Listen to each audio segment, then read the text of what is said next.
Who doesn't love a good train wreck? You know, the beauty of the internet is not only can you watch it transpire, but you can do so at a safe distance and comment on it in real time. It's a dime a dozen thing nowadays. We see companies continually stumble into PR disasters where it gets progressively worse as the hours drag on, and you're sitting there thinking, how can they fuck up this hard and this consistently? And yet they keep doing it. It's like fucking magic.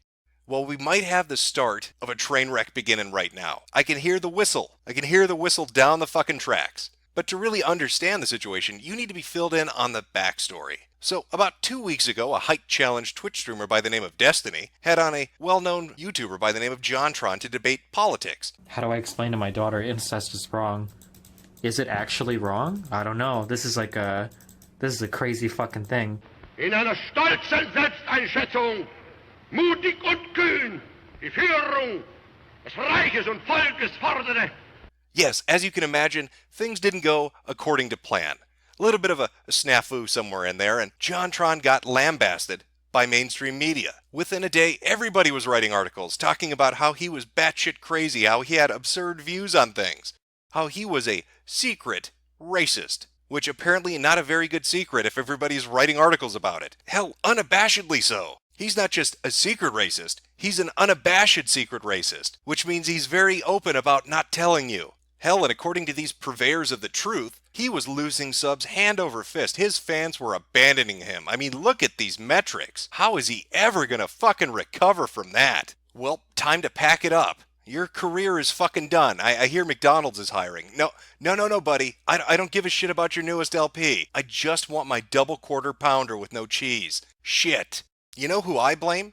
The fans. They should have been able to spot the early warning signs. The man is named after a fucking Disney villain, for Christ's sake. He even has the fucking bird. How did you not see it coming? Obviously, this olive-skinned son of Iranian immigrants is a hardcore white nationalist neo-Nazi. It makes complete and utter sense.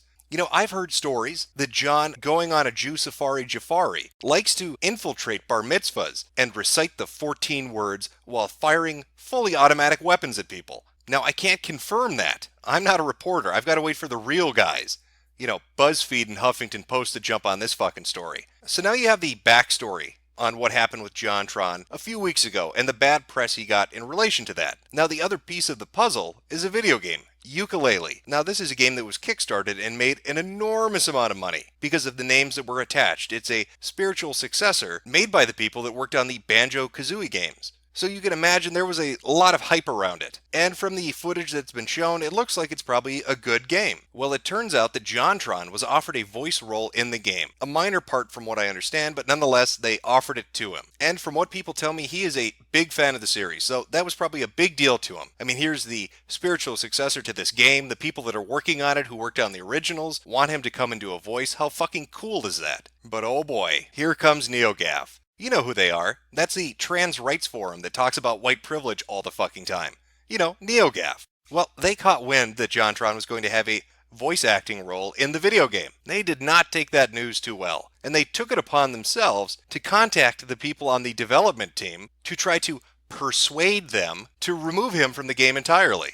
For those of you out there who are unfamiliar with how NeoGAF persuades developers to do what they want, just take a look at some archival footage from the last time they had a complaint that they wanted to voice. Hey, look, it's a dead zombie! Are you arguing it?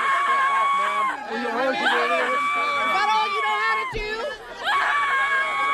This is what the developer had to say about the situation. We recently became aware of comments made by voice artist JonTron after development on Yooka had been completed. JonTron is a talented video presenter who we were initially, 2 years ago, happy to include as a voice contributor to our game.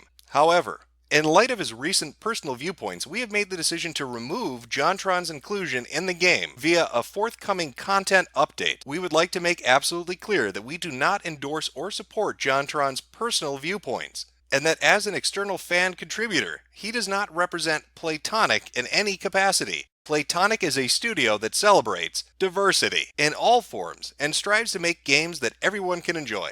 As such, we deeply regret any implied association that could make players feel anything but 100% comfortable in our game's worlds, or distract from the incredible goodwill and love shown by our fans and Kickstarter backers. So to sum up, JonTron has a debate with Destiny, says a bunch of things that he gets bad press for. NeoGaf catches wind of this and finds out he's involved in a video game. They contact the developers of the game and complain. The developers, in response, pulled JonTron's portion of voice acting from their game and explain to the audience that they're doing it because they want all gamers to feel relaxed, because they believe in diversity. Even JonTron himself, after hearing the news, said this on Twitter: "Unfortunate to see Playtonic remove me from Yooka-Laylee, but I understand their decision. I wish them the best with their launch." So what's the issue then? They've issued their statement. That's where they stand. And JonTron has said, well, I'm upset by it, but I wish you the best of luck with your launch. So it should be a dead issue. But of course it's not, because the developers and the publisher couldn't leave well enough alone. Now, people were upset with how they were dealing with this. They didn't like the fact that JonTron had been cut, and they didn't like the explanation that had been given to them. And a good portion of the people that were upset financially backed the game on Kickstarter. So we started to see an influx of people coming into the Steam forums and asking, how can I get a refund? And the reaction was pretty swift. Shit kicked. Multiple threads were made on the Steam forums by people asking, how can I get a refund? I disagree with what you're doing. And every one of them was either banned, locked, or moved and then locked. Nobody was given a real answer. Other Steam users tried to give them advice on how they could go about it, but nobody on the development or publishing team had anything to say. You can imagine how well that went over. People took it really, really well. But it wasn't just on Steam, it was on their official website too. If you go to the forums, you'll see threads where people are asking, how do I get a refund? I disagree with what you're doing. This is the response they got. Again, this is the official forum for the game. Playtonic do not have to refund you. There is no law or requirement for them to do so. You can try using the backer messaging system on Kickstarter to discuss a refund. Playtonic, out of their own will, have chosen to refund backers that opted for the now discontinued Wii U version through this system. However, there is no guarantee that they will, and I don't think they should, refund you for this situation. Hope that helps. I am locking this thread. So not only were people being locked on the Steam forums and banned on the Steam forums, they were now having their threads locked on the official forums. Boy, I'm getting a fucking sense of deja vu. What trash fire recently happened? What shitty fucking Kickstarter trash fire reminds me of this? Fuck, the name escapes me. It's right on the tip of my tongue. Right.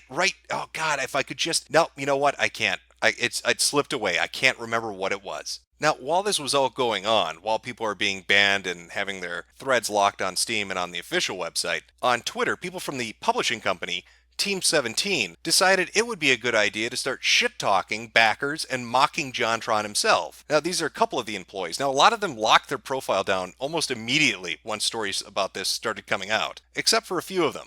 Just drink it in. So many angry anime avatars. Oh gods, are you working the Steam forums? I am so sorry. It's what we do. Ha ha ha. Because you've removed him or because he was in the first place? Removal. Screw him. I still can't wait for it. Cheers, man. Appreciate the support. So it would seem that this is the individual that's on the Steam forums banning and blocking and locking threads.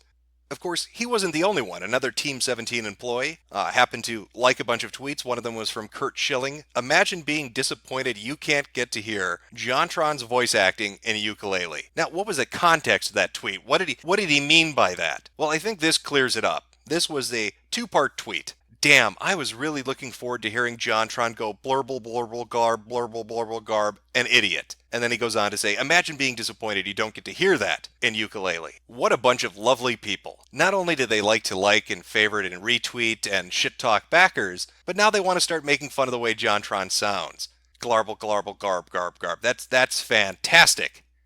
That is just great. I wonder why they didn't have that opinion before this started. For the last, 2 years that he said they had contacted him? But now all of a sudden they don't like his voice. Now he has a problem speaking, enunciating, saying things in the way they want him to say it. Kind of a dick move. You have all these financial backers that are pissed off. They were pissed off with the original decision and upset about it. But now it's being added to by the fact that the people that are running the Steam discussion forums, the people that are running the websites, forum discussions, employees on Twitter, are basically mocking people that gave money to this, making fun of them and refusing to answer their questions or to give them a resolution to what they feel upset about. I'm not sure what they expect is going to happen once they release this game, if they think that people's goodwill is going to carry it to great sales after they saw how they behaved and how their employees treated potential customers over the course of the last 2 days. But I am left with one major question that I can't get out of my mind. If JonTron was too toxic to have associated with this particular endeavor, as they said, we want people to feel relaxed and unwind. We don't want his personal viewpoints tainting their gameplay experience. But yet, they'll take the money of Kickstarter backers who agree with JonTron or are fans of JonTron or didn't see anything that he said as being wrong. Now, if you want people to feel relaxed and unwind and not have a tainted project, shouldn't you be offering refunds? I mean, you don't want to take the money of bigots, do you? What are you going to tell that diverse trans-kin pony spirit when they find out that a mean old white nationalist gave you $5 on your Kickstarter? Do you want that blood money making your video game? I mean, shouldn't you refund everybody that asked for it if they tell you that they're a bigot? Because, again, you don't want your product tainted with that toxicity, right? That's why you got rid of JonTron, so you should get rid of backers that do the same. You should give them back their money, because that's your principled moral stand, right? Because you really believe the shit that you're spouting, yeah? Well, it's roughly been about 48 hours. A lot of pissed off financial backers, people talking about it on different social media sites, complaining about it on different forums. The only people that seem to be happy would be fucking NeoGaf, who are quite literally celebrating the fact that JonTron got thrown off the project because he's a terrible individual. At least that's their opinion on it. They are glad they won this battle. They are glad that the developer acquiesced to their demands and got rid of JonTron. Personally, from my viewpoint, again, I think it was the wrong decision. I disagree with what they did, but it is their product to do with as they please.